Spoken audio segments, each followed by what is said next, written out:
Hello everyone, welcome to another video. Today we will discuss regarding pregnancy pregnancy के दौरान जो iron and folic acid का dose requirement होता है उसी के रिगार्डिंग हम डिस्कशन करने वाले हैं। पहले हम डिस्कशन करेंगे फॉलिक एसिड के रिगार्डिंग। ये जो फॉलिक एसिड है उसके रिगार्डिंग हम पहले डिस्कशन करने वाले हैं। आयरन फॉलिक एसिड कितना नीड होता है ड्यूरिंग प्रेगनेंसी एंड इसका काम क्या होता है। ठीक है, तो ये फॉलिक एसिड क्या काम करता है, ये help in formation of the neural tube को फॉर्मेशन होने में मदद करता है। फॉलिक एसिड इसीलिए फर्स्ट ट्राइमेस्टर में दिया जाता है। ठीक है, फॉलिक एसिड बेस्ट माना जाता है बिफोर कॉन्सीव से पहले अगर हम यूज करते हैं, या फिर कॉन्सीव करने से पहले अगर कोई मदर ले रहा है तो उसे बेस्ट माना जाता है। ठीक है, ये सही होता है एंड बहुत ही अच्छा तरीक़ा से काम करता है। रिक्वायर्ड डोज क्या होता है, 400 माइक्रोग्राम होता है। 400 माइक्रोग्राम नीड होता है, बट मार्केट में अवेलेबल कितना 500 माइक्रोग्राम का अवेलेबल होता है। If there is any neural tube defect condition, अगर पहले से भी कोई न्यूरल ट्यूब डिफेक्ट का कंडीशन दिखाई देता है एंड डिफेक्ट का कंडीशन का कुछ अगर पहले से हिस्ट्री है तो रिक्वायर्ड डोज में थोड़ा चेंजेस होता है। उसमें इन दिस कंडीशन कितना लगता है, 4 मिलीग्राम लगता है, जो कि 4000 माइक्रोग्राम होता है। ठीक है, and if megaloblastic anaemia present है, अगर पेशेंट का कोई मेगालोब्लास्टिक एनीमिया अगर पहले से है तो इन दिस कंडीशन क्या होता है, विटामिन B9 का डेफिशिएंसी होता है। एंड मेडिकेशन, अगर ऐसा कुछ मेडिकेशन चल रहा हो जैसे कि फेनिटोइन हो गया, मेथोट्रेक्सेट हो गया, ये क्या करता है, ये मेडिकेशन क्या करता है, जो फॉलिक एसिड का एब्जॉर्प्शन को डिक्रीज करने के काम करता है। ठीक है, in this condition required dose of folic acid क्या होता है, 1000 माइक्रोग्राम होता है, या फिर 1 mg बोल सकते हैं उसे। ठीक है, देन इफ़ अगर फैमिली हिस्ट्री है, पेशेंट का फैमिली में अगर किसी का न्यूरल ट्यूब डिफेक्ट का अगर हिस्ट्री है, क्या फिर मदर हो गया, सिस्टर हो गया, ब्रदर हो गया, इन दिस कंडीशन जो रिक्वायर्ड डोज होगा फॉलिक एसिड का, जो फॉलिक एसिड का रिक्वायर्ड डोज होगा कितना होगा, 1000 माइक्रोग्राम होगा। ठीक है, देन आ गया आयरन।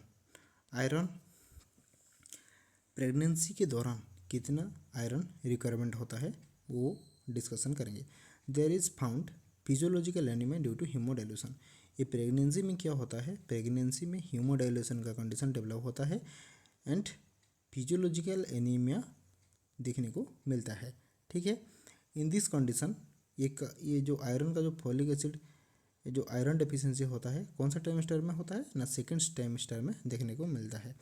एंड टोटल प्रेगनेंसी में ये जो रिक्वायर्ड डोज होता है कितना होगा, 1000 मिलीग्राम होगा, एंड ये है टोटल आयरन रिक्वायरमेंट। ठीक है, बट ये क्या होता है, अवेलेबल आयरन टैबलेट कितना है, 100 मिलीग्राम का अवेलेबल होता है।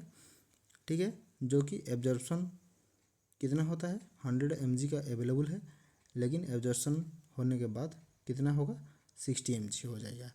ठीक है, जिसको हम एलिमेंटल आयरन बोलते हैं।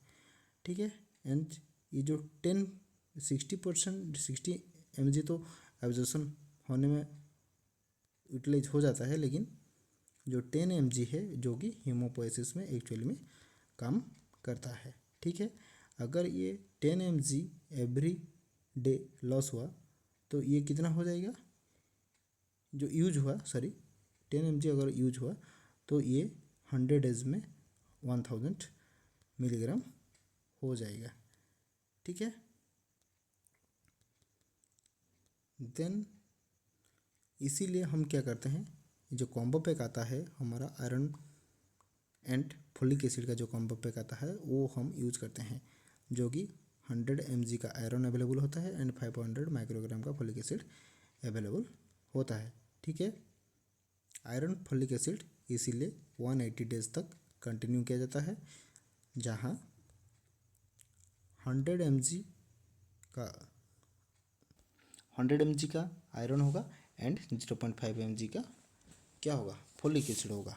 ठीक है, ये जो एलिमेंटल आयरन है 60 mg एंड ये 0.5 mg का फॉलिक एसिड अवेलेबल होगा।